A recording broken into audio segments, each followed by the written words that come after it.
রাজীব কুমারের বাড়িতে চাকরি করত।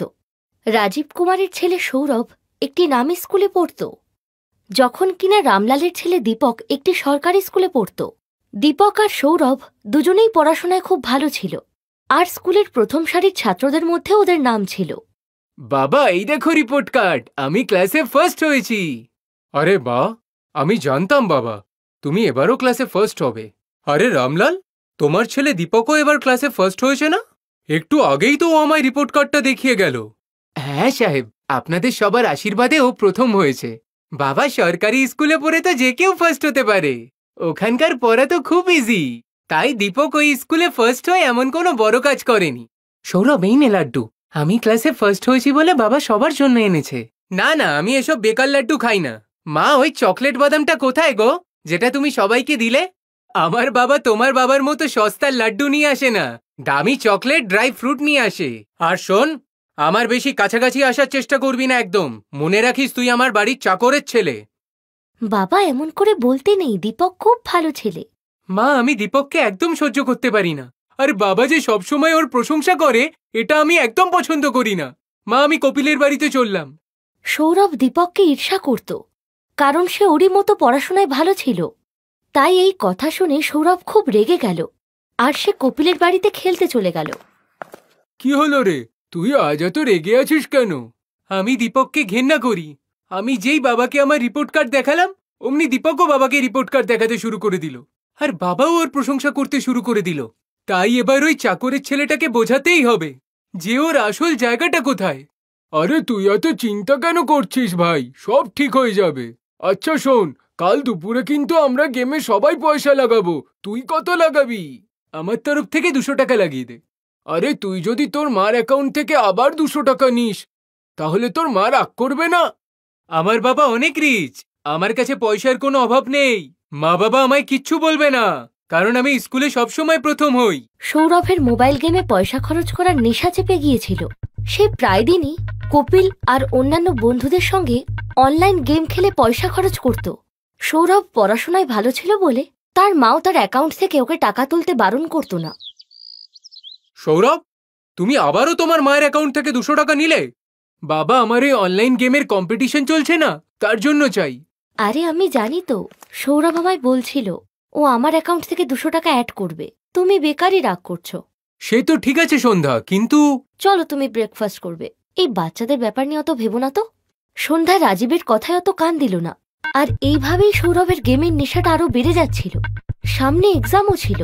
একদিন, সৌরভ, কি ব্যাপার, আজকাল মনে হচ্ছে তুমি পড়াশোনায় মনোযোগ দিচ্ছ না? তোমার ম্যাম ফোন করেছিলেন, তুমি নাকি 2 দিন ধরে টিউশনে লেট যাচ্ছ।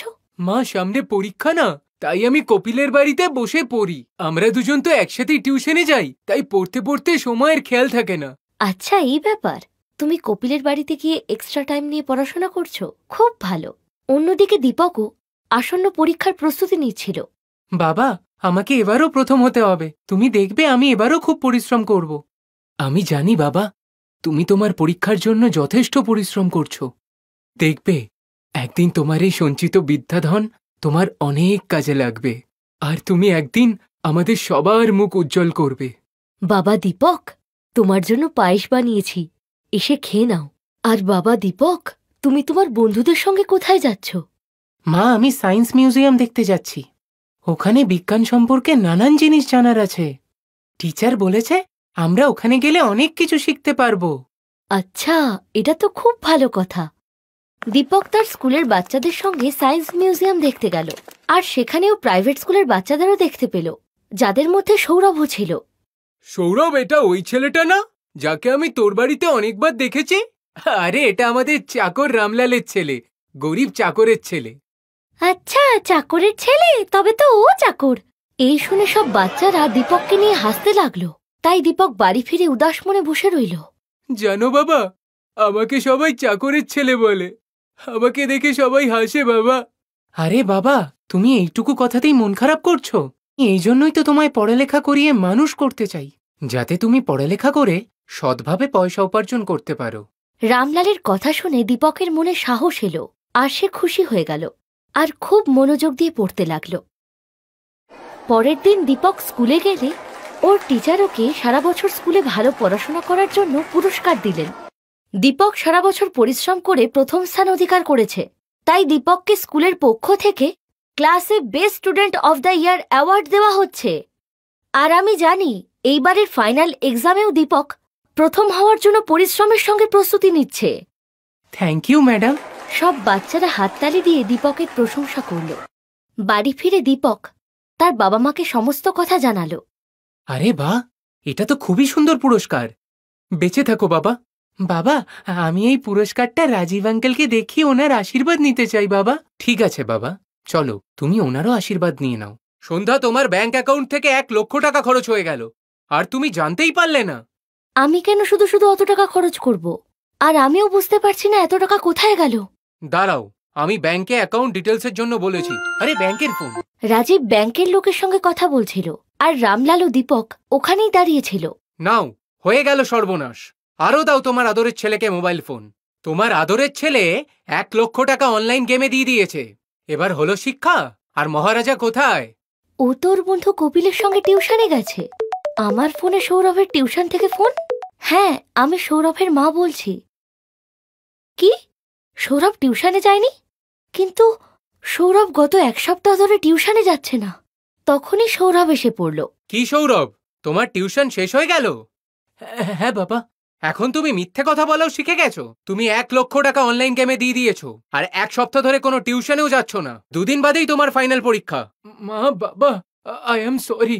আমি কপিলের কথায় ফেসে গিয়েছিলাম, আর ওর জন্যই আমি স্কুলের এক্সামে প্রথমবারের জন্য ফেল হয়ে গেলাম। সরি। আরে রামলাল, তুমি কখন এলে? আর দীপক বাবা, তোমার হাতে এটা কি? আসলে আঙ্কেল, আজ আমাকে স্কুলে বেস্ট স্টুডেন্টের অ্যাওয়ার্ড দেওয়া হয়েছে, তাই আমি আপনার আশীর্বাদ নিতে এলাম। বেঁচে থাকো বাবা, জীবনে খুব উন্নতি করো। রাজীব দীপককে আশীর্বাদ করে চুপচাপ নিজের ঘরে চলে গেল। বাবা, আমি কি ভেতরে আসবো? আমি তোমার সাথে কোনো কথা বলতে চাই না সৌরভ, নিজের ঘরে যাও। মা, বাবা আমার উপর রেগে আছে, আমার সাথে কথা বলছে না। সৌরভ, তুমি যদি সত্যিই নিজের ভুলটাকে বুঝতে পারো তাহলে আগে নিজের ভুলটাকে শোধরাও, তাহলেই তোমার বাবার রাগ কমবে। আমি জানি মা, আমাকে কি করতে হবে। ওই দিনের পর থেকে সৌরভ কপিল আর তার অন্য বন্ধুদের সঙ্গে গেম খেলা বন্ধ করে দিল, আর খুব মনোযোগ দিয়ে পড়তে লাগল। কিন্তু 2 দিন বাদেই তার অঙ্ক পরীক্ষা ছিল, আর সে অনেকদিন টিউশনের ছুটি নিয়ে নিয়েছিল, তাই ওর কোর্স অনেকটাই বাকি ছিল। মা, আমার পরীক্ষার সিলেবাস অনেক বাকি, আমি কি করে এগুলো কমপ্লিট করব কিছুই বুঝতে পারছি না। সৌরভ, তুমি বরং একটা কাজ করো। দীপক ম্যাথসে খুব ভালো, আর ওর এক্সামের রেজাল্টও খুব ভালো। আর আমি শুনেছি এখন সরকারি স্কুলেও পড়াশোনা খুব ভালো হয়। আর এখন তো সরকারি স্কুল আর প্রাইভেট স্কুলের কোর্স প্রায় একই। মা, দীপক কি আমায় সাহায্য করবে? আমি তো সবসময় ওর সাথে খারাপ ব্যবহার করেছি। কোনো ব্যাপার না, এখন যে তুমি নিজের ভুল বুঝতে পেরেছ এটাই অনেক বড়। রামলাল, একটু দীপককে ডাকো তো, সৌরভের ম্যাথসে ওর সাহায্যের প্রয়োজন। হ্যাঁ মেম সাহেব, আমি এক্ষুনি ডেকে দিচ্ছি। সৌরভ দীপকের সাহায্য নিয়ে অঙ্ক পরীক্ষার প্রস্তুতি নিল, আর বাকি সব বিষয়ও সৌরভ দীপকের সঙ্গেই পড়তে লাগল। সৌরভও দীপকের মতো স্কুলে ফার্স্ট হল। সৌরভ, আজ আমি তোমার রেজাল্ট দেখে খুবই খুশি। বাবা, এই সমস্ত কিছু দীপকের জন্যই হয়েছে। ও আমার এক্সামে খুব সাহায্য করেছে। Thank you Dipak. রামলাল, তোমার ছেলে দীপক খুবই মেধাবী। দেখবে, ও একদিন জীবনে খুব উন্নতি করবে। রাজীব আঙ্কেল, একদিন আমিও আপনার মতো অনেক বড় বিজনেসম্যান হব। দীপকের কথা শুনে রামলালের চোখে খুশির জল চলে এলো, আর ও দীপককে বুকে জড়িয়ে ধরল।